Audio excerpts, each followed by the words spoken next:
but today it's going to be a little bit lighter than a lot of people, and meaning that there's going to be some humor and sprinkled throughout. The cool thing about Jesus is that there is enough of Jesus for all of us to have all of him. We don't have to share. I mean, we share because we share Jesus. Let me introduce you to Jesus. And that way we share. But I get all of him. You get all of him. We all get all of him. And that is delightful. I would be crazy to not thank the two main people that had a part in this. And thanks, Brother Brock, for having my dad come, and thanks, Dad, for having me come and help out. I enjoy talking absolutely anytime I can. Any chance I get, I'm a Sursted through and through. I have the Sursted blood and the Reynolds blood. A lot of you guys may know my grandpa, but my grandma and her siblings know how to ramble. And because of that, Grandma taught me something when I first became a minister. She said, first off, Amber, all you need is 15 minutes in your messages. This hour and a half, these 45 minutes that people get up and preach, that's ridiculous. I said, because I was a new minister, so I was like, Grandma, I gotta, get people excited and, share my heart, blah, blah, blah. And she says, nope, the mistake that every single young minister makes is they feel like that's their only time that they'll ever have to speak, and so they take all the time in the world. She says, if you go somewhere and you speak 15 minutes, you will be invited back. And I said, perfect. And another thing that I learned from Grandma, or rather that she told me to do, is write your notes out word by word so you don't start rambling. Because if I start rambling, I'm not going to be following any of my notes, and I'm just going to be rambling. And that doesn't necessarily, it's not necessarily productive. Sometimes it can be, but. So I'm going to be looking at my computer a lot, because I will be reading my notes just so I can stay on track. My PowerPoint is not as impressive as my dad's. I've never been, I had my sister throw this one together last night, because mine was even more basic than this one. And so I'm not good with the points, with adding all the extra stuff. So there probably won't be as much stuff that you would see up on the screen to write down, but that's okay. Who am I? I am Amber Sursted, obviously. Hold on, there we go. We already prayed, cool. I am a licensed professional counselor.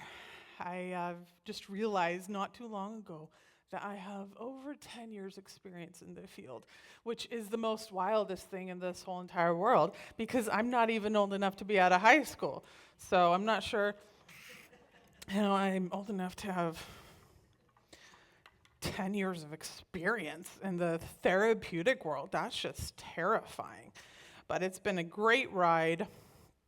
My dad had said earlier that when he turned 35, everything kind of in his body kind of started going downhill. He had told me years ago, because I was bragging about my eyesight. For those of you wearing glasses, I'm sorry, but I have perfect vision. I have better vision than the computers at the eye doctor can create. But that was also when I was 13 years old. That's the last time I've been to the eye doctor, because I'm so confident in my eye skills and what my whole entire body lacks for, my eyes make up, which is delightful. So I'm very, very proud of them. Well, I was bragging about my eyesight, and my dad said, well, that's how I mimic my dad. Well, I used to have perfect vision too until I got 40, and then as soon as I turned 40, everything went downhill, and I have to wear glasses and can barely see now. And so if genetics are passed down, I have 5 years left. Back then, it was like 20 years down the road, and so I was like, that's 20 years is so far, and now it's 5 years. Oh. Anyway. Go to my notes. Yeah, I'm rambling because I'm not reading my notes. Anyway, today we're going to explore trauma a little bit, its impact, and the role that faith has in our healing. I think the first most important thing for us to distinguish and have a conversation about is what in the world is trauma. Does anybody want to speak up and give what you see the definition of trauma when you hear of the word trauma? Does anybody have an idea of what that means? Cool. That makes it easy for me because I got to tell you what it means. Trauma is, it's in the mental health, psychological world, it's an emotional and psychological response to an event or series of events that is deeply distressing, disturbing, life-threatening, and overwhelms a person's ability to cope. We all have different abilities of coping skills. We all have different coping skills under our belt, so to speak. And so something that may be traumatic for me might not be traumatic for you because you have a different ability to cope than I do with that specific situation. It's very common for people to think of big events as being trauma, like natural disasters, big car accidents,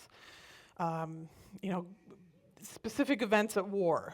And yes, these can be very and obviously very traumatic, trauma isn't always about one big event.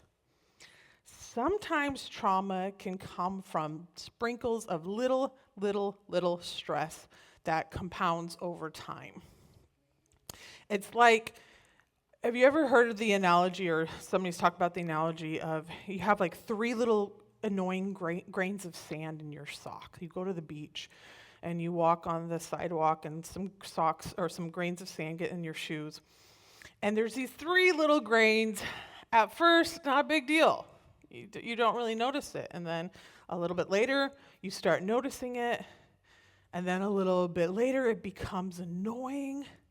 And then a little bit later, you start developing a blister. And then if that blister doesn't get attended to, you get an infection. And if that infection is not attended to, you get your foot cut off. And if you don't get your foot cut off, then you may end up losing your life. All because of 3 little annoying grains of sand. And that is how trauma can have an effect on our life if it is not addressed and it is not processed and it is not worked through. Trauma is not necessarily, I'm ahead of things a little bit. Trauma is not necessarily the event itself. A car crash is not the trauma, but the trauma is how we carry it, how we hold it in our bodies, hold it in our spirits, hold it in our emotions. And some examples of that is, living in stress and situations where stress accumulates over time. Is like growing up in an environment where your emotional needs are not being met. Believe it or not, I know this is going to be so hard for some people to understand. Believe it or not, if your kid falls out of a tree and breaks his leg, the healthy thing is not to say, grow up and take it like a man, and then just make him go play it off. like you're fine, take it like a man. I love doing that. Take it like a man. That's not the healthy response as a parent. And I know that generation after generation after generation, you've been taught that. If your blood is gushing out of your arm, you take it like a man, put some duct tape on it and you'll be fine. Duct tape fixes everything, as we all know. That is not the healthy response. And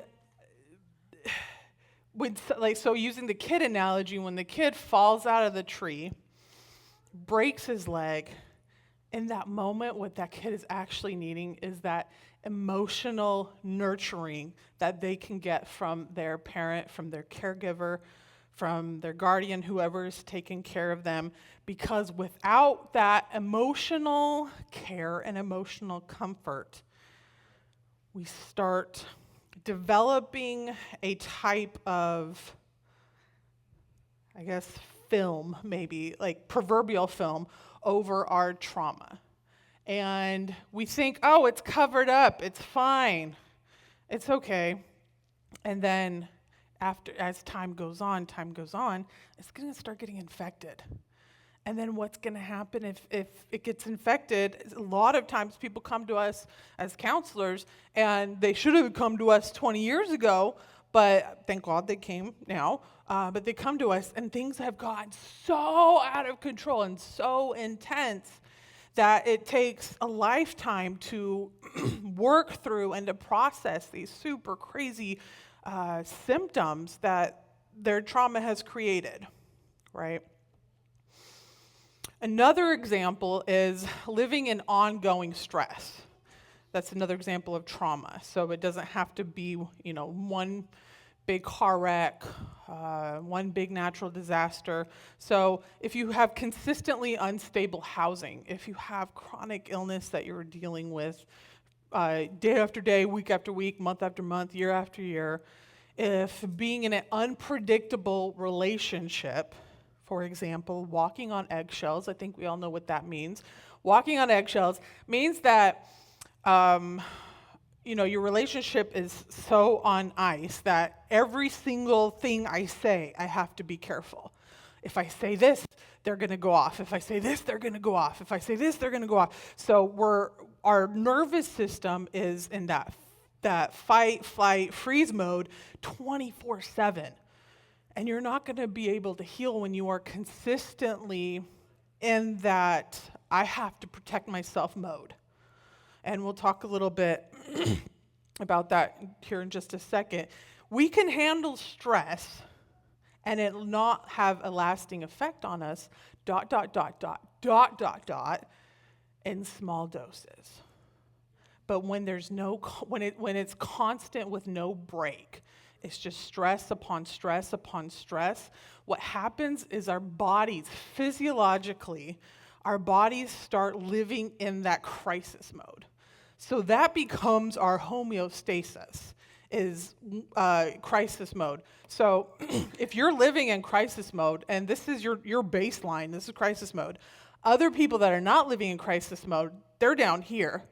So then when they go into actual crisis mode, they come up where you're at, they're freaking out, and they're think that life, is out of control. Well, you're super calm, super chill, because that's all you know. All you know is chaos and uncertainty. And that's not the way that God wants us to live our life. So thinking of trauma is not only what happened to you, but also what didn't happen to you. So receiving that care, receiving that protection, that nurturing that you needed to receive when you were 3, 4, 5 years old, having that neglect from a caregiver, that is trauma. It's amazing how many people I see. And in the first session, I will ask them a point-blank question. I will say, do you think you have trauma? Oh, no. Oh, absolutely not. I had a great childhood. Okay. And that's what I do. I say, okay, we're going to find some trauma, because I can guarantee you that there's some trauma as they're telling me their story. And wow, that's a lot. Would you, do you feel like you've dealt with a lot of trauma? Oh, no, this is great. That's because they've learned that that's their baseline. Trauma becomes normal. Oh, yeah. Isn't it normal for dad to come home after work and then drink a 24-pack of beer and start beating up on everybody? That's just baseline. That's normal. Well, it's not. That's called trauma. And when you not only have physical trauma, but then you have the emotional trauma of getting that neglect and getting that physical abuse or that verbal abuse, spiritual abuse, emotional abuse. Let's talk about how trauma affects us. First thing we're going to do is talk about the brain and the body. So the fight, flight, freeze, and then over the last, 10 years maybe, 8 years, another one has been introduced, and that's fawn. That's really fun. A couple of people got that. Let's go.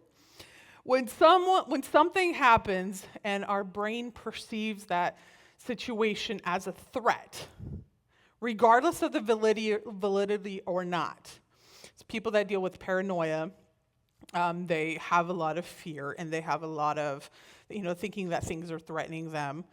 It fits in this situation, even if they're not, because paranoia is not based in reality, right? So regardless of the validity or not, we have this itty bitty little tiny brain spot in our brain, a little brain too for some people. This little spot in our brain called the amygdala. And this is your body's and your brain's alarm system. And it starts sending out signals to our body to protect itself. This is an automatic thing. You don't have to worry about changing the batteries every 6 months. It just does it. And everybody has a different response. Through trauma, through life, our experiences, we have developed how we respond to trauma. The first one is fight. This says, I have to face this head on. Our body starts to prepare itself to defend. You have a jolt of adrenaline. Your heart rate starts increasing. Your muscles tighten. You get ready. Let's do this. And in the emotional world, this can look like yelling. This can look like aggression, needing to take control. And this is pretty common in folks who have had trauma and they feel cornered. Like something is about to happen to them. They feel cornered. They feel pressured. So everything amps up. We got to fight. We got to do this. And one example of this, I work in crisis, and I've worked in crisis for about 8.5 years, and I've always been drawn to crisis. Like, that's my bread and butter. Like, your life is falling apart, let's go. Like, I am there, front row seat, okay. It's not making light of that. But, like car accidents. I pop out of my car so quickly, I forget to put it in park. Like, I'm there, I'm helping you. One time, talking about earlier, when we try to control the uncontrollable, that's what I do. Sometimes in my little mind, I go into fight mode. And I was driving to work, this was a couple years ago, and I put this on social media, so some of you might have seen this. I was driving to work, and it was dark, and, some people go to work in the dark, come home in the dark, go to bed, get up, repeat. And I was going to work and I drive, so I live in Sandy, I was working in Salem, and driving the back roads, and then get on I-5 at Woodburn. So I'm going through this community, and I drive, and it's like Malala Metro area, and there's this little store. It's like a pawn shop type thing. And I look, and I'm driving, and I turn my head to look, and in the front door, there is this man with a firearm pointed. And the first thing that popped into my mind was not, oh my goodness, Amber, you should call the police. The first thing that popped into my mind was, Amber, why in the world would you call the police? Because they're not going to get here in time, so you have to save the day. So I collect knives. I'm a knife person. So at that point, I don't know why I had so many in my car. It was obviously the Lord. But I had about 6 knives. And so I had like a half-size machete one, so the blade was probably about this big. And so I put that one, so I put on my coat because I needed more pockets. I need more space. We're doing this. We're bringing knives to a gunfight. Let's go. So I put the half machete size up this sleeve, put down my pocket. I put the double-sided blade up this sleeve, put down my pocket. I put my 2 longer pocket knives right here, and then I held one in my hand. I held 2. I held one like this, and then I held one going down. I was ready to go. So I pull over. It's raining outside. I am wearing now a jacket, a sweater, a long flowy skirt, and flip-flops, as we do in the rain in Oregon. And long flowy skirt and flip-flops. And so I go to the side of the building. There's no windows on the side of the building. And so I start creeping up. Mind you, there's people driving on the main road or on the road. And I start creeping up, and I'm going like this. And then I get up to, like, here's the wall, the side of the building. And then it turns. I turn, and then here would be, at the angle, here would be the front door. So I'm going, and I'm going. And then once I get close to the door, I get on my belly. And I start army crawling on the ground. I kid you not. The adrenaline is rushing. I'm bringing a knife to a gunfight. And I am also very terrified. I'm scared because what if I don't get there in time? What if he sees me and he shoots little Sally? I don't know who was there, but so I go and I'm belly crawling, and getting wet and muddy and stuff. And then I turn to the front door, and he is looking right at me. I freeze. That's when my freezing system popped in and developed very quickly. I freeze, and I'm sitting there like, I'm not actually going to get on my belly, calm down. But I'm sitting there, and I have one hand up on I had to put my other knife away. I had one hand up on the door that was locked, and then I had the knife like this. I'm ready to go, and we're both freezing. He has his handgun, and like this, pointing down, and he makes eye contact with me. I make eye contact with him, and the whole world stops. And we're staring at each other. I look away very quickly to sit, because I'm looking around, where's little Sally at? Who am I going to need to protect when I come busting through a locked door? Because, of course, I'm going to have to kick it down when I stand up. I had all of these things ready to go. And so I'm looking around on the ground. It's dark, and I don't see little Sally. Oh, no. Where is little Sally? And I look up at him, and he's still looking at me. So I start to move. So I start to stand up, and he's not moving. I took a knife to a gunfight with a 3D cardboard cutout of a military man with a handgun. So I am sitting there soaked, 500 knives all over the place, and there is a 3D cardboard cutout with a man dressed in camo. Anyway, my fight system was there. Let's go. That's how some people are built. Some people run into the building burning down rather than running away. The next one is the flight system. This says, oh my goodness, I need to escape. That was not me that day. I need to escape. The body wants to get away from the danger rather than face it. So the energy does build up. You do get a rush of adrenaline, but for a different reason than the fighting system. We build up, our system energy builds up in order to escape.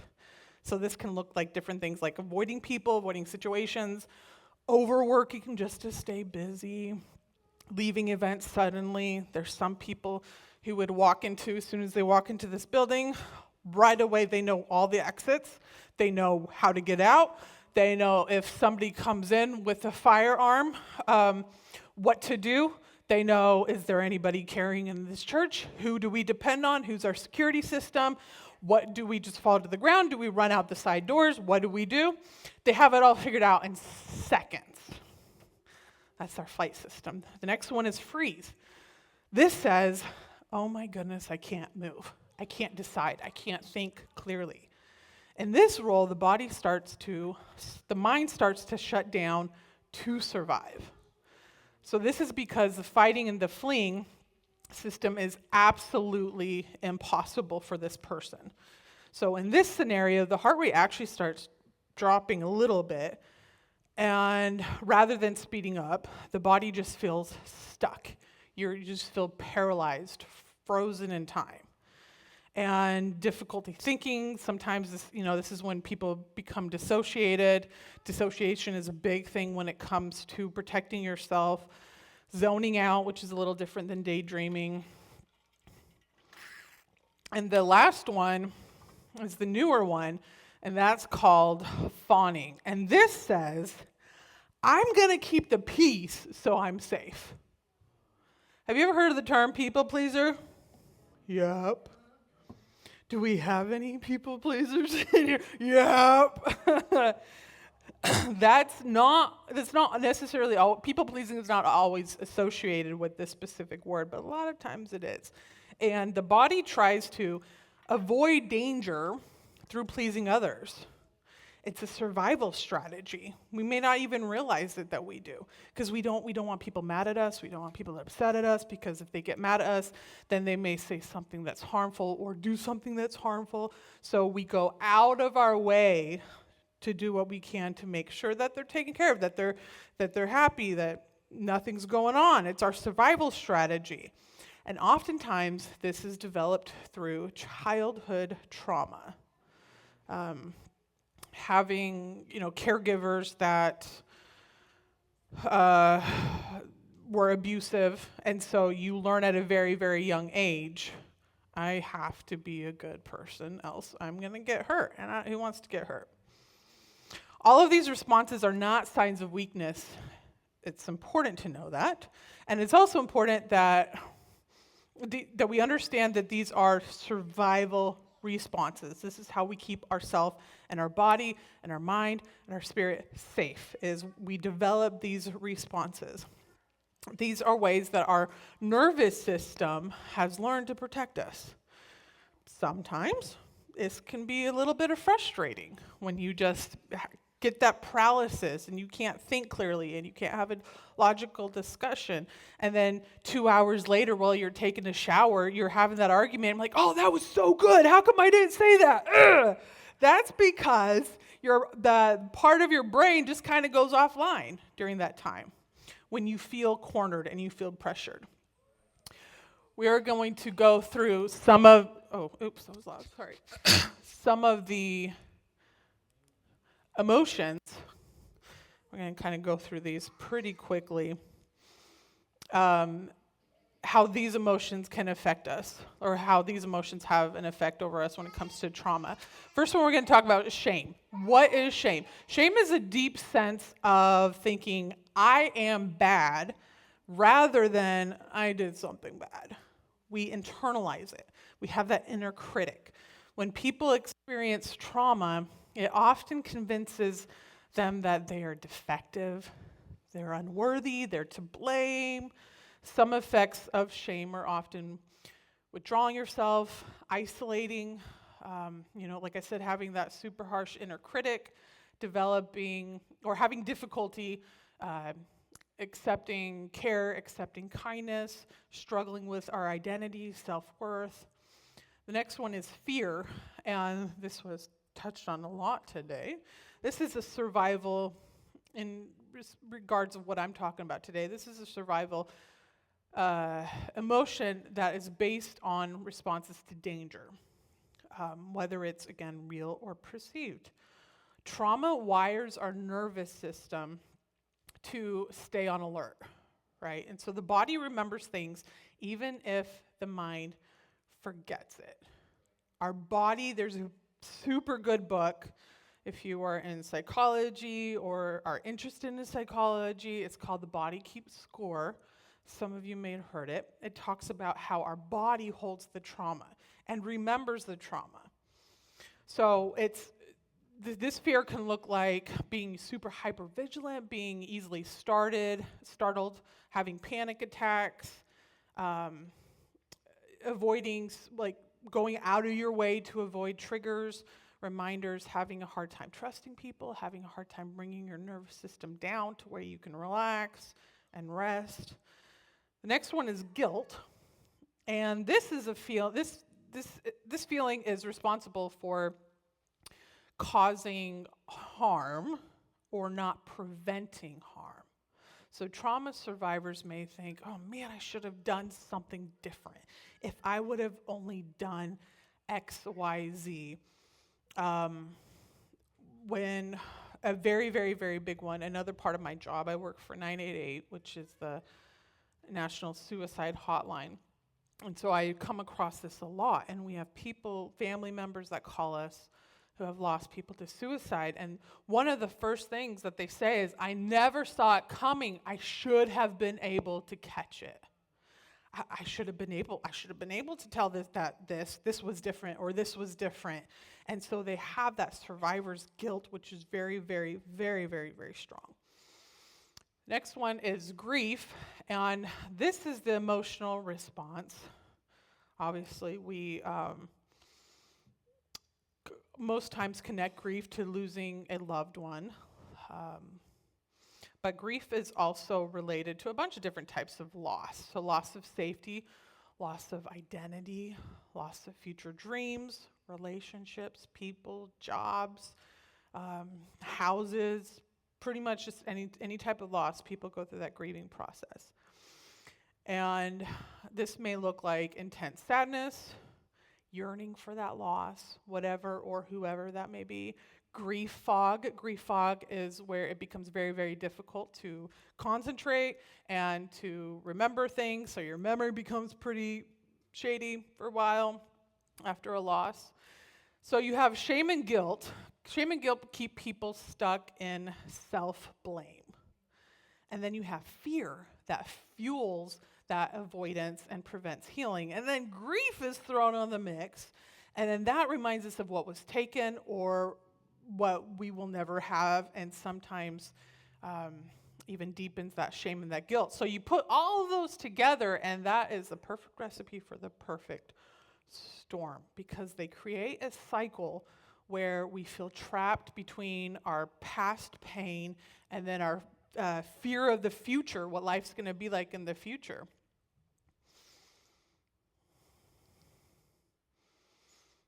Next, we're going to quickly go through the relationship part. So relationships with trauma often disrupts our ability to feel safe, right? It's the deep unsafeness. And so it affects us to feel safe in relationships, which directly impacts our ability to trust, our closeness, our fear of abandonment. Abandonment issues is a real thing. When trust is broken, it can lead to constant doubt.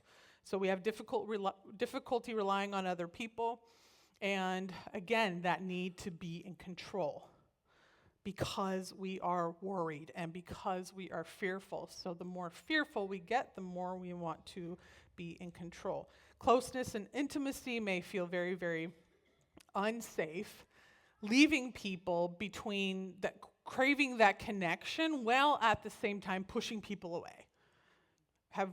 I'm sure there are people in here who experience that, or we know people who have experienced that, where you want that relationship with somebody, you want that love, you want that intimacy, but then if I let them in, I'm going to get hurt, so I'm going to push them away. So you're going back and forth between I want, and then I don't want. So you never allow yourself that ability to build those relationships that we all need to succeed in life.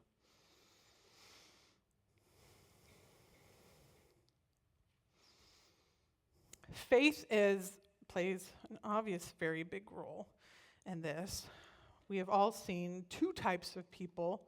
If you have been around for any length of time, you've seen two types of people. You've seen those who, when trauma happens, they think, how in the world could such a loving God let this happen? And because he let this happen, clearly he does not love me. So they run away from God.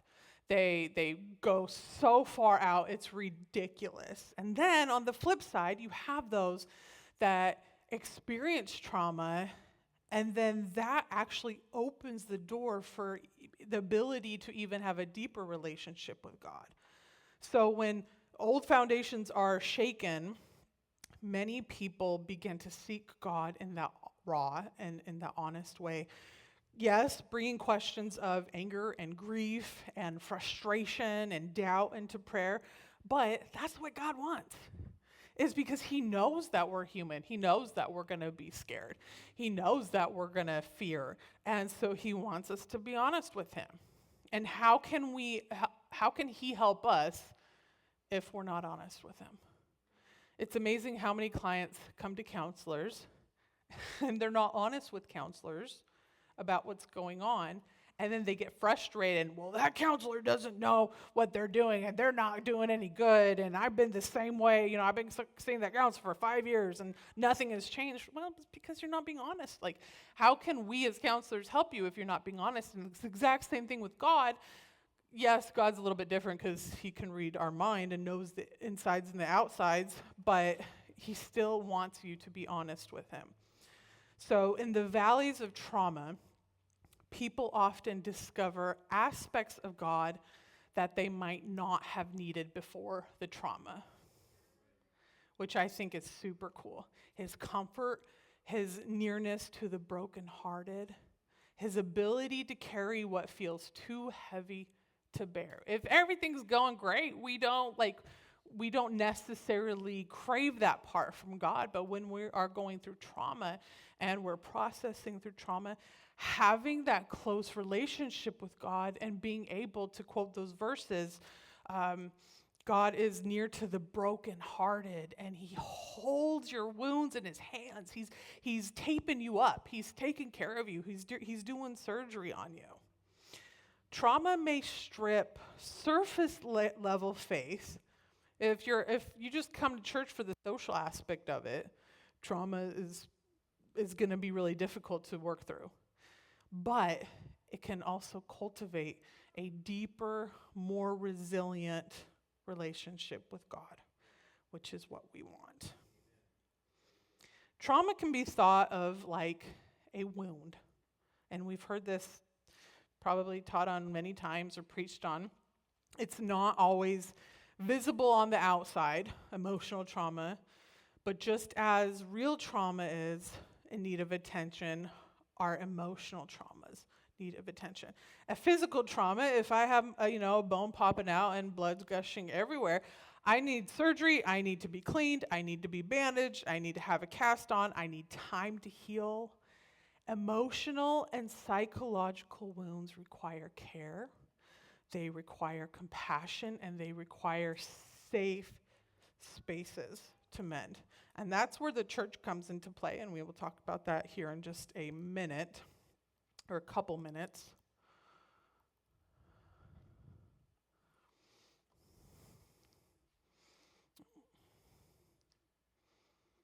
So far, does anybody have any questions that they would, or any comments that they would like to say? Any random comments about trauma? Okay. If you do, this does not have to be lecture style. You can raise your hand. Oh, yes.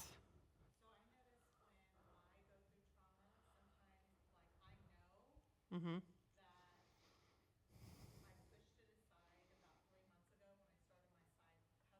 Mm-hmm.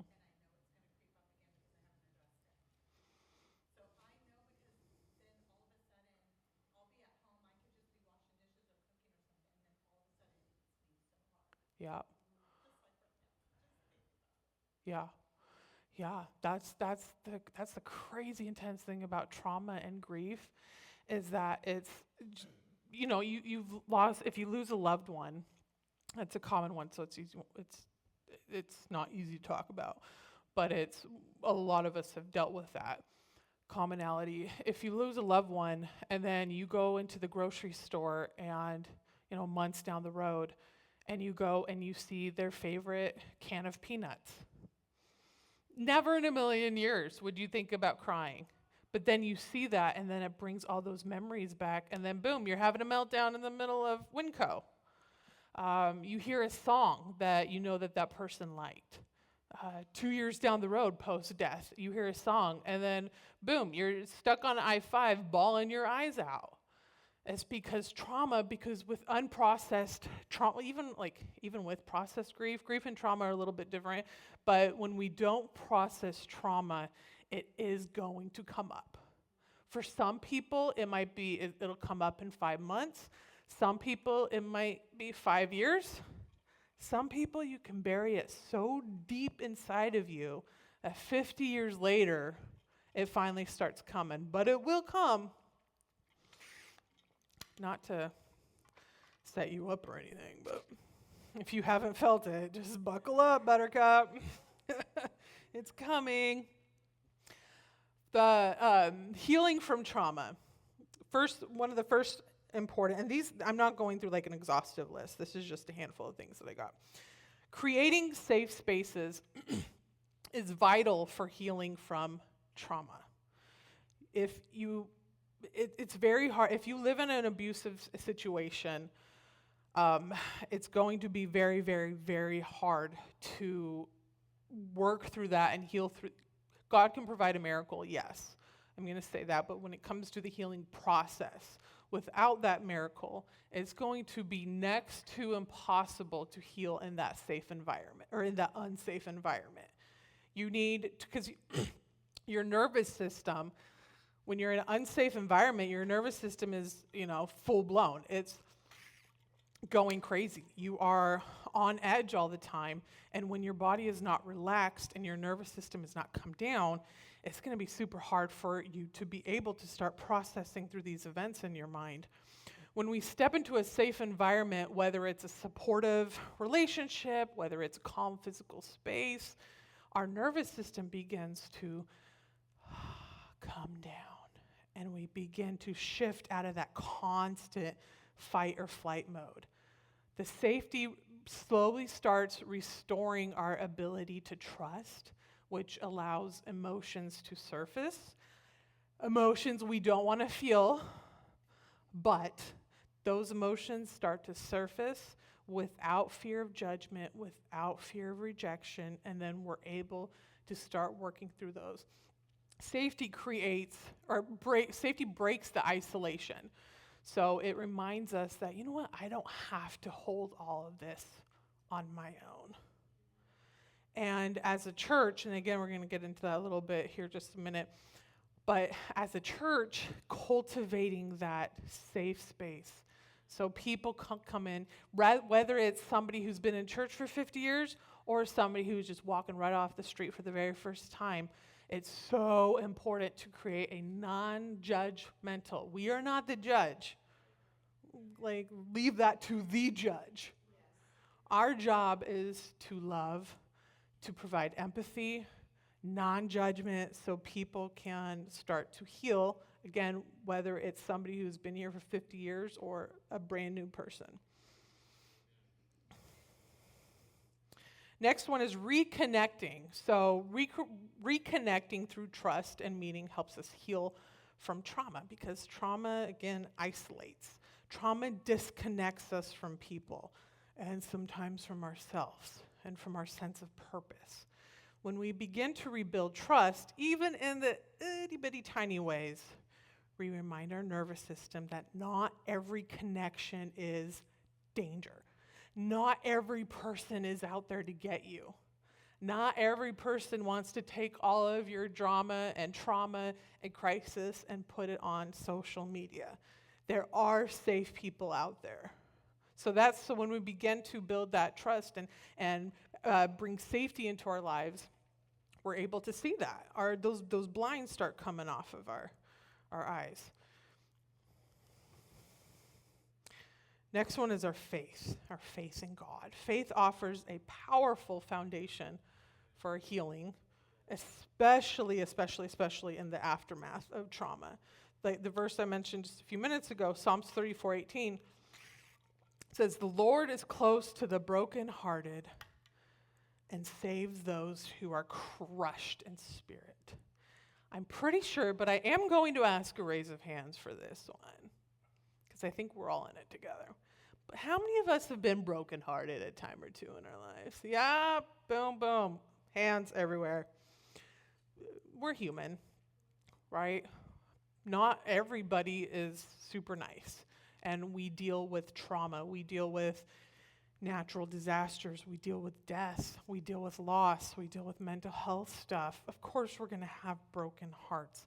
But the cool thing about that is holding on to our faith, because God said, again, He is close to you. When you're brokenhearted, He's close to you. When you're crushed in spirit, He's close to you.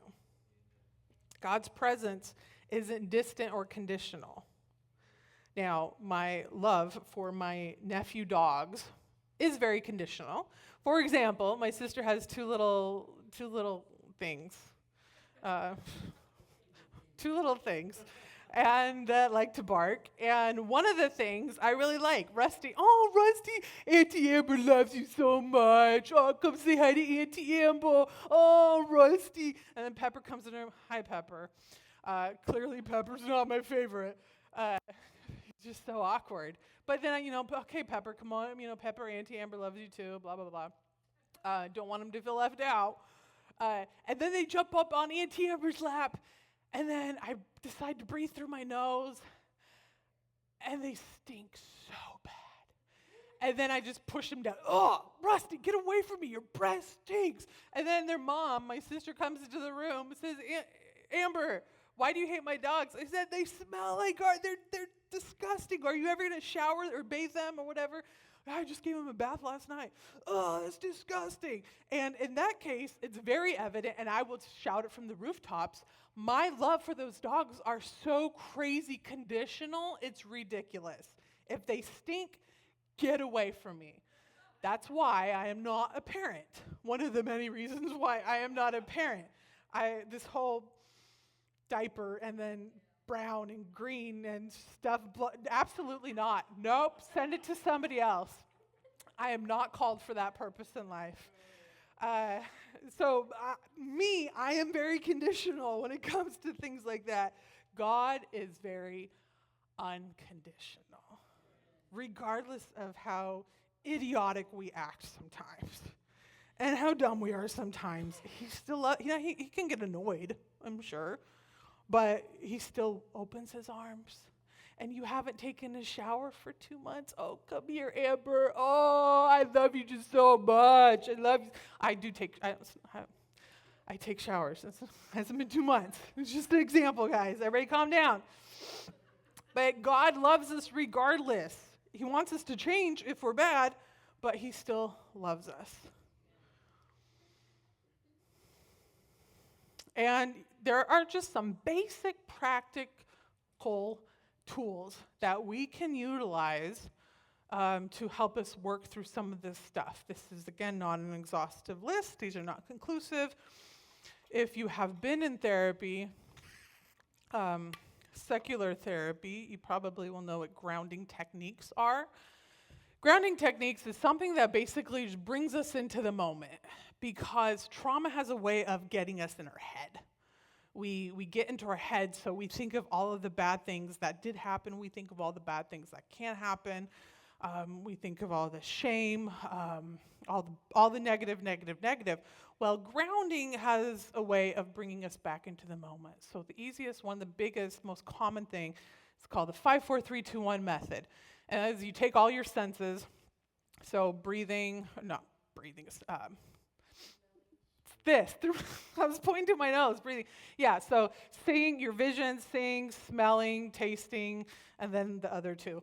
And you go through it, and it doesn't really matter what order, but so 5.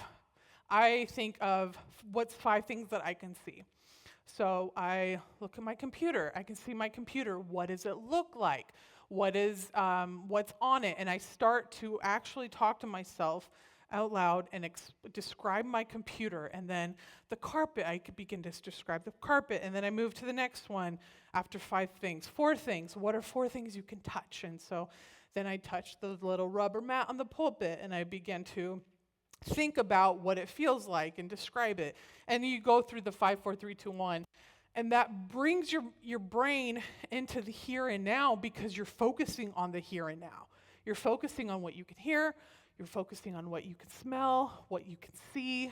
So rather than thinking about things that happened 20 years ago, you are thinking about the here and the now.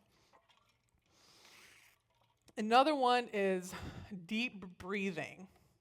Now, deep breathing is not just taking a deep breath. Deep breathing skills, they call it box breathing. Has anybody heard that term, box breathing? You think of a box, so you have 4 sides, 4 corners, and so you do, box breathing is breathing through your nose for 4 seconds, so you have to go so crazy slow. I only do it for 3. If you can do it for 4, perfect.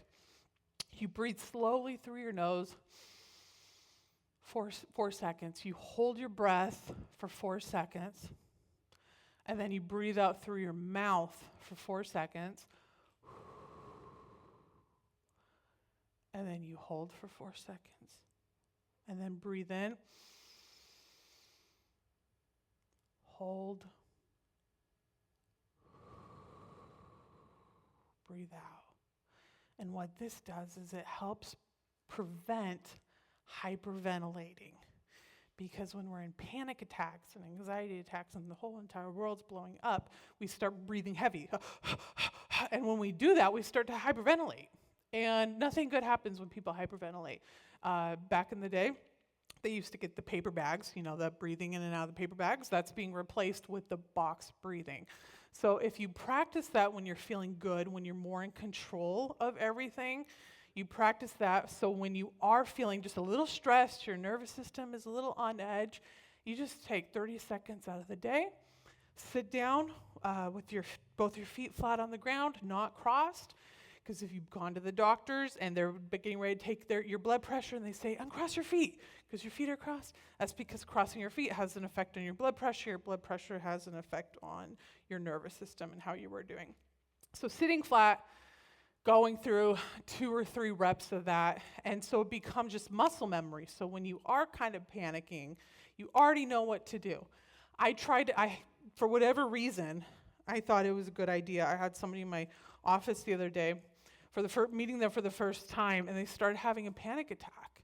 And I said, okay, I'm going to walk you through some deep breathing. I have no idea how in the world I thought somebody for the very first time was going to be able to have that much control over their breathing. It did not end well. The breathing part, everything else did, but we had to quickly shift. But just doing that starts to regulate your nervous system, your body starts to calm things down. You start getting more oxygen flow to your brain, and then you're able to make more analytical, critical thinking decisions. Oops.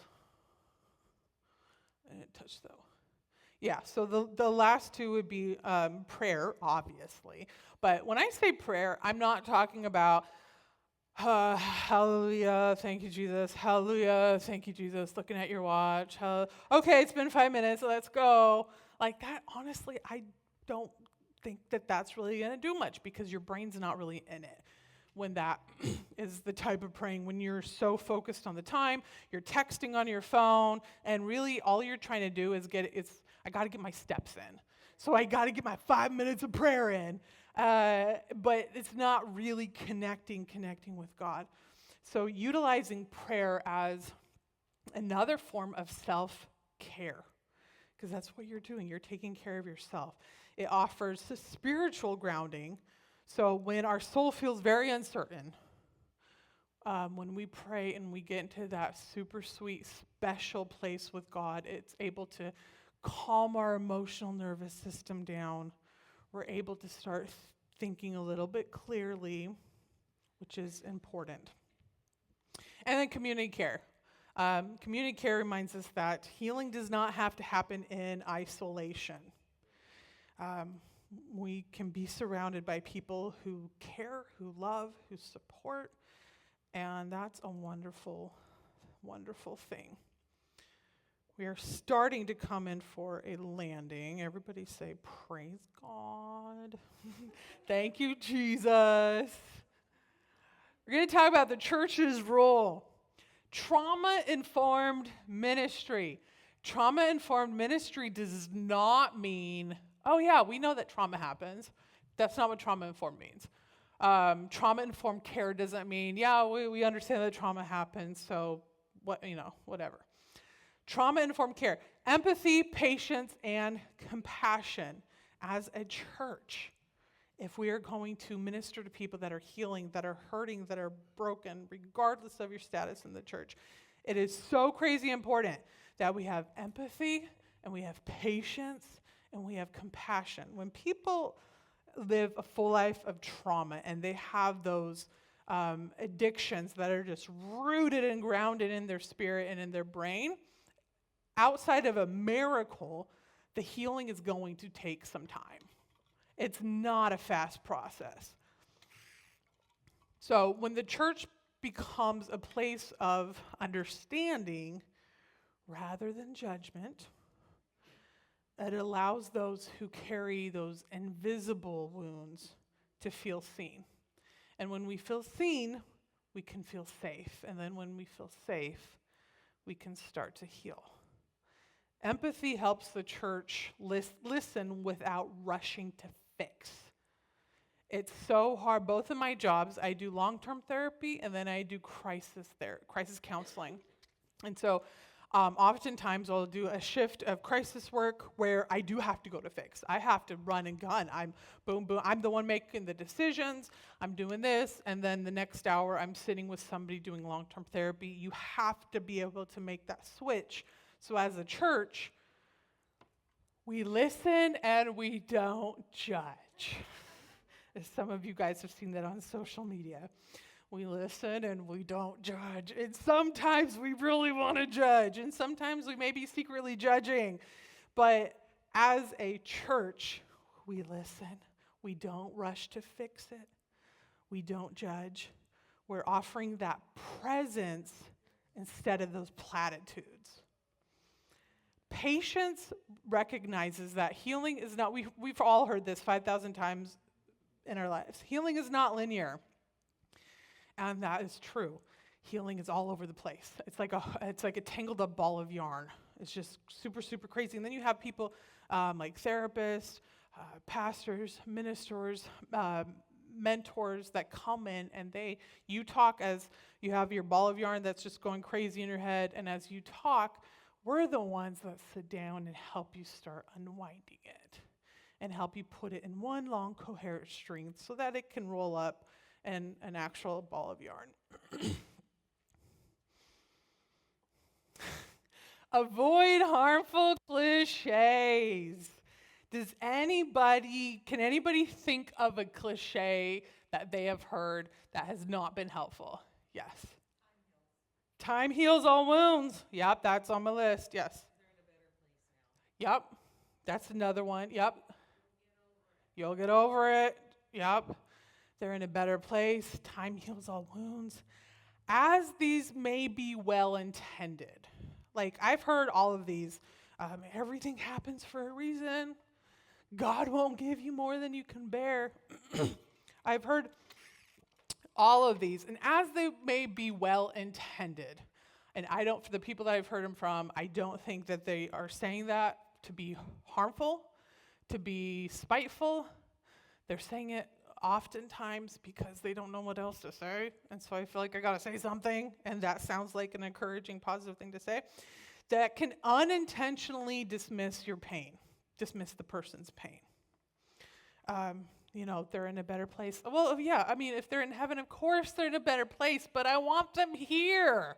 Like, I have so much pain and I miss this person so much that telling me that they're in a better place, to some extent, yes, they are. But that's still going to leave a very big, gaping hole in our heart.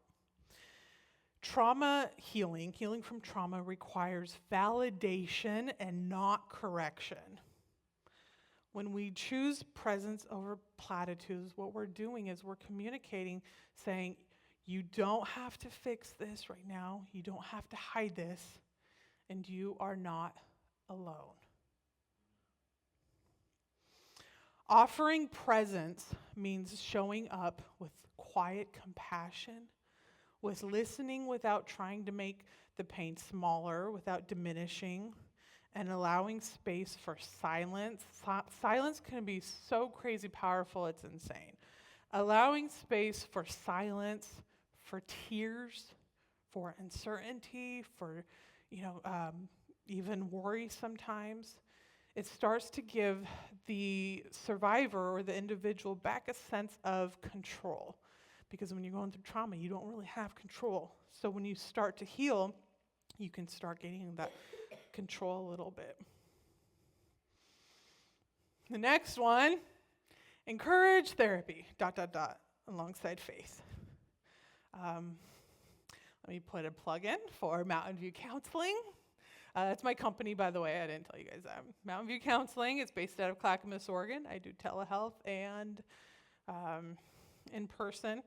I was in a private practice in Salem for about 8 years, and then through a series of unfortunate events, I ended up starting my own practice in Clackamas County, and it's been just over a year now, and it's fantastic.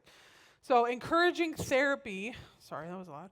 Encouraging therapy alongside faith allows the church to embody both spiritual care and then practical wisdom at the same time.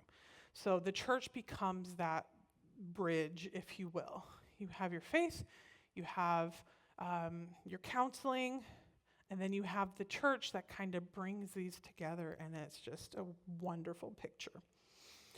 By partnering with mental health professionals such as Daystar Ministries,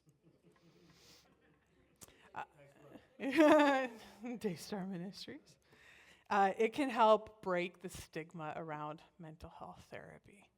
The stigma has been significantly broken over the last 15 years compared to 20, 30 years ago and longer, but we still have so much more to go. It shows that prayer and counseling are not fighting together. We work together. We blend together.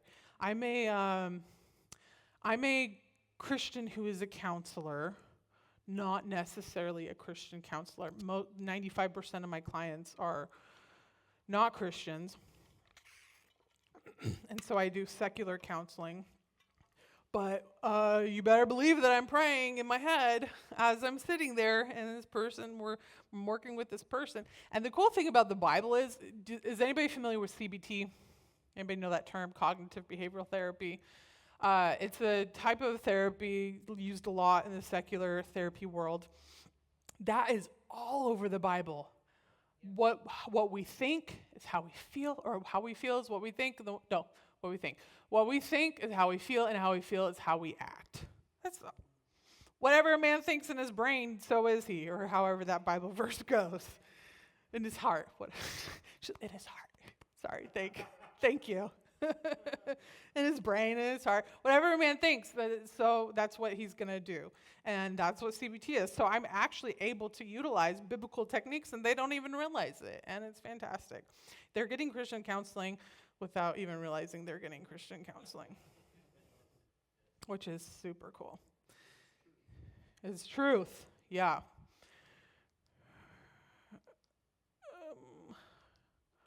You guys see that word closing? Oh, we're almost done. Yay. No, I'm joking. I'm having a blast, me personally. Trauma, we're going to recap super duper quick. Trauma is real, and its effects can run very deep. It affects our body, it affects our brain, our mind, our spirits, our emotions. It can leave us feeling broken, feeling alone. But with God's presence, with combined support through our faith community, through supportive family, supportive friends, different types of healing practices that we utilize, it can bring restoration and hope.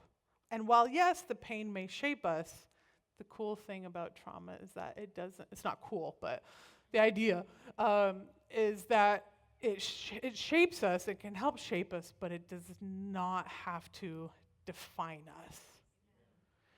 We can move from trauma, we can move from barely surviving to actually thriving. Trauma, yes, trauma marks a chapter in our book.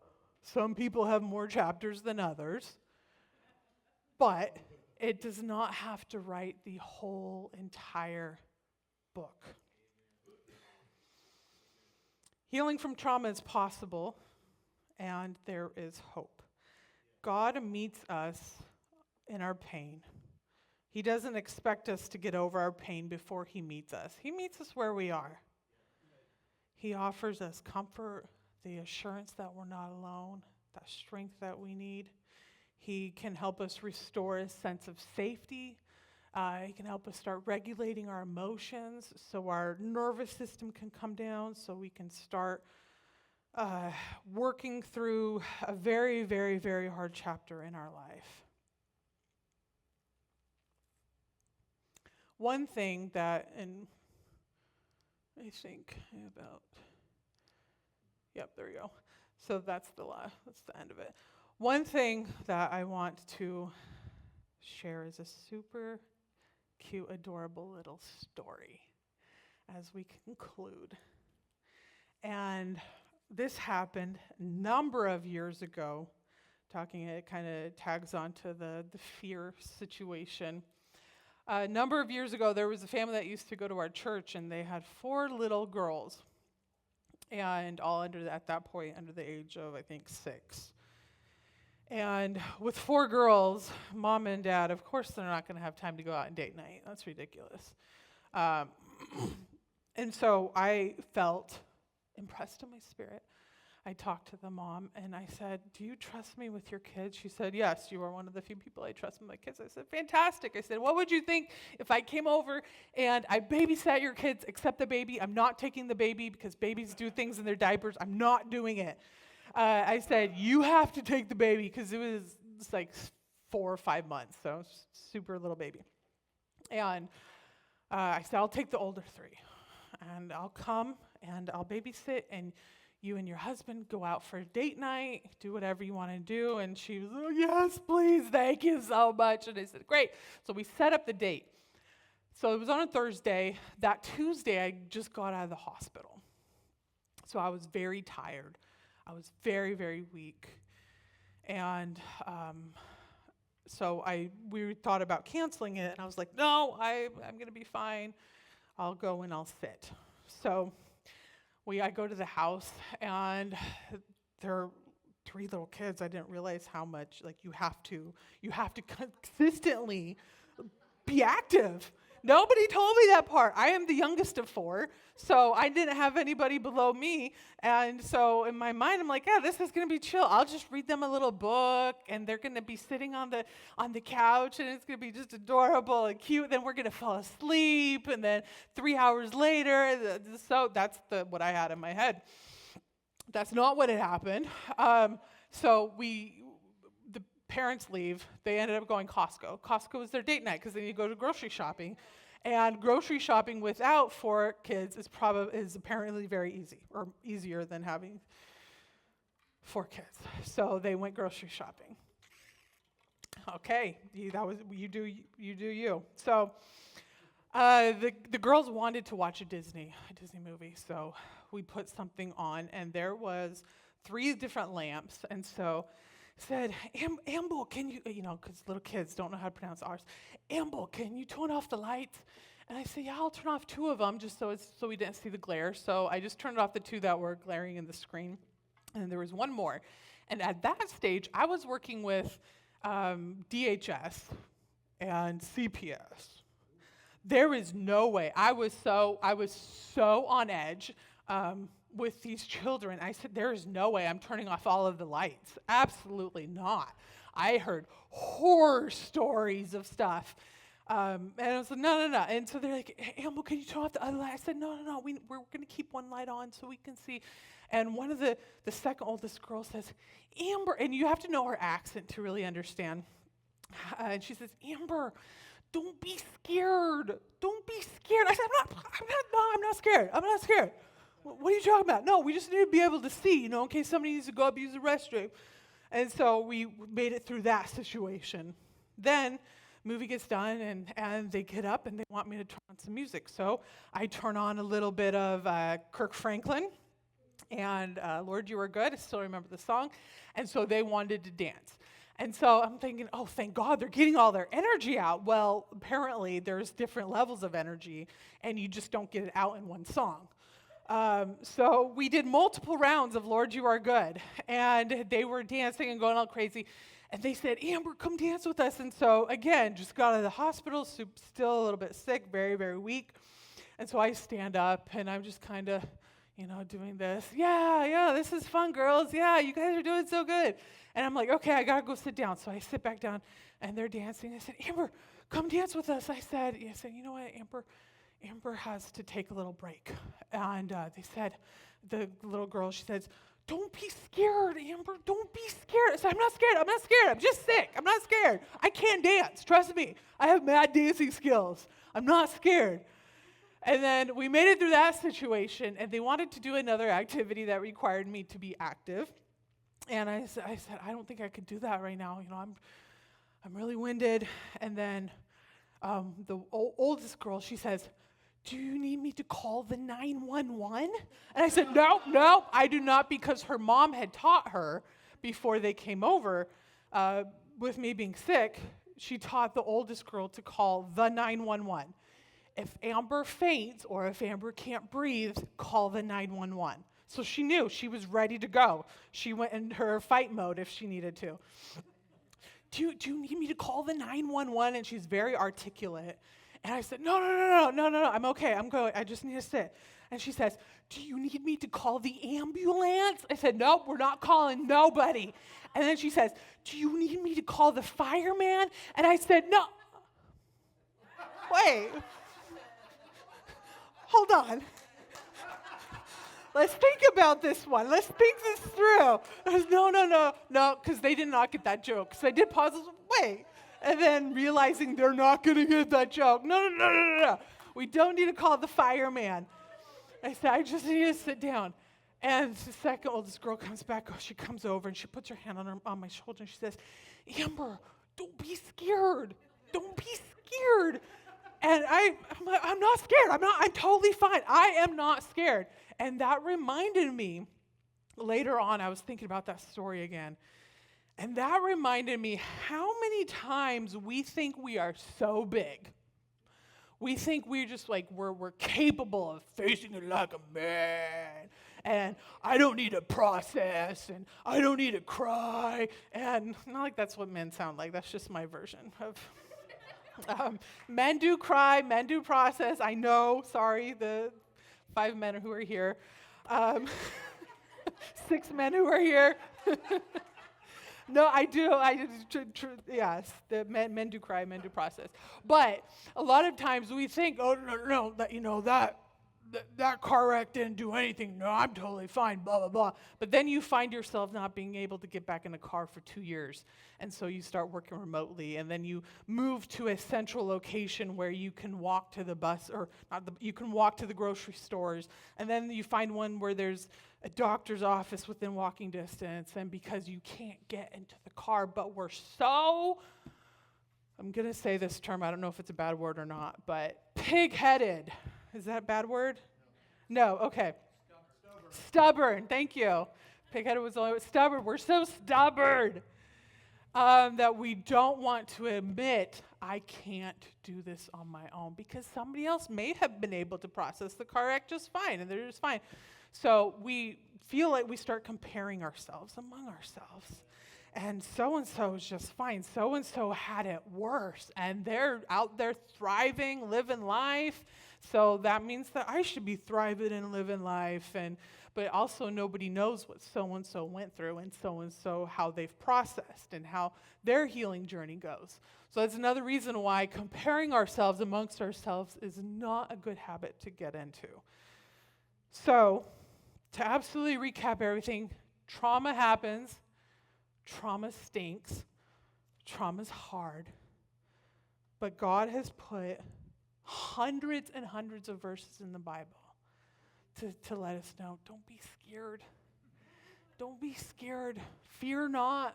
Don't be scared. And what he's saying is, he knows that we're going to be fearful. He knows we're going to be scared. But he's giving, so his commandment of don't be scared is not saying, under no condition can you ever be scared. When he's saying is don't be scared is, trust me. I'm going to help you. I got your back. I have the whole entire world in the palm of my hand. I know the end from the beginning. Yes, there's going to be ups and downs, there's going to be hard days, but just trust me. Trust the church. Church hurt happens. That is a whole entire seminar for a whole entire day. But trust who God puts in your life. Leadership, godly mentors. Work through that trauma. Get connected to a good counselor who knows what they're doing. Not just someone who sits and says that you have a right to feel everything you're feeling, as you do, but also there's a time for therapy to be challenged. If we're not living good, I want somebody to tell me, okay, let's shift. Let's do a little bit of shifting. So some therapists, yeah, you'll get some that are, just want the paycheck, so we'll let you just come in and talk. But then get connected with somebody who will give you actual tools, who will help you move forward, help you grow, help you process, because there's no reason in this whole entire world that we have to live in that constant shame-filled environment and trauma-filled environment in our hearts and our minds and in our spirits. You all have been a wonderful audience. Does anybody have any last-minute questions or comments? Yes? For a couple of years, I worked in corrections for a program that helped people in early stages of recovery transition Mm-hmm. and gave them a little bit of transitional housing funds and basic need funds and transportation funds. And one of the things that I tried to tell them, I'd say I'm not a licensed counselor. I have no education on this. However, these things that happen, because I can't tell you how many people were on drugs because of childhood trauma. Mm-hmm. Yeah. So many. It was either childhood trauma or mental health that they were self-medicating. Mm-hmm. Those were the two biggest things I saw. But I would tell them, I said, that incident, when you don't deal with it, it's like a sliver. Mm-hmm. I said, and I believe God gave me that analogy. I said, it's like a sliver. I said, I'd say, what happens when you get a sliver in your hand and you don't take care of it? Mm-hmm. And then, they say, well, it gets infected. I said, yeah, it festers and grows. And I said, until that sliver is removed, it's going to be a constant and it's going to be hurting you. Right. And I said, you have to remove that sliver. And I said, some slivers are bigger than others. Some slivers, you're going to end up having a scar afterwards. Mm-hmm. Because that's how big the sliver was. That until you remove that, Yeah. you can't heal. Mm-hmm. And I just really feel God gave me that Mm-hmm. analogy to give to these people, and it really did help them. Yeah. Yeah. Addiction, abuse. People typically do not go to drugs and alcohol when everything is perfect and great in their life. They go because they're filling a void. And a lot of times that void is created in childhood. Abusers, the people who do the abusing, 9 times out of 10, I can't say confidently across the table or across the board, but 9 times out of 10, abusers have been abused themselves. And so they fall into that pattern because they don't learn how to get out of that, and that's all they know. That was normal. You think of a little kid. I was walking around the park the other day, and there was a little group of probably 9-year-old little boys, and they're just swearing up a storm, like worse than a sailor. And I'm walking by it, and I just looked at them, and I said, "Are you having fun?" And they're like, "Whoa, what are you effing talking about?" Blah blah blah. And I'm just like, do you know how old I am? Do you know that you're like, I'm old enough to be your grandma practically? I said, "You're cussing at me," and they just look so shocked, because my guess is that is how their parents talk. And so it's just normal everyday language. And so until we're able to realize that something's, oh wait, this is not normal behavior, this is not healthy behavior, then it's just going to seem like just everyday normal because it's learned behaviors, because somebody taught us how to do that. And so people teach us how to abuse, well, hopefully not, but for abusers, they were taught how to abuse because they themselves had been abused and just have not been able to break that cycle. And I have talking about men not crying. I also worked in corrections. I was a counselor at jail up the road in Hillsborough, Washington County, and working with these big, burly, like tattoos from head to toe, muscles that just are big enough to fill this whole entire room. And then, of course, like you have to protect yourself in jail or in prison. So, of course, they're going to, be all tough and rough. And you see them walking down the hall and, whatever, doing like that, whatever. And then they come into counseling, and all of a sudden, they're in a closed, safe environment. So then after weeks and weeks and weeks and weeks of work with them, they realize, oh my goodness, I can actually trust this person. And then once the tears start coming for some of those guys, they do not end.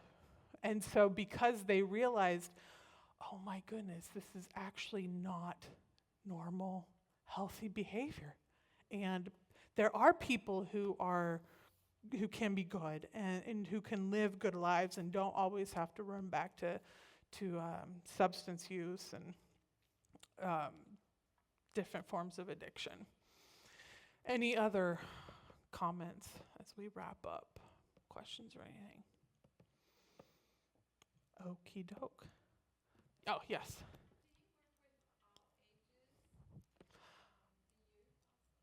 I work with 14 and up.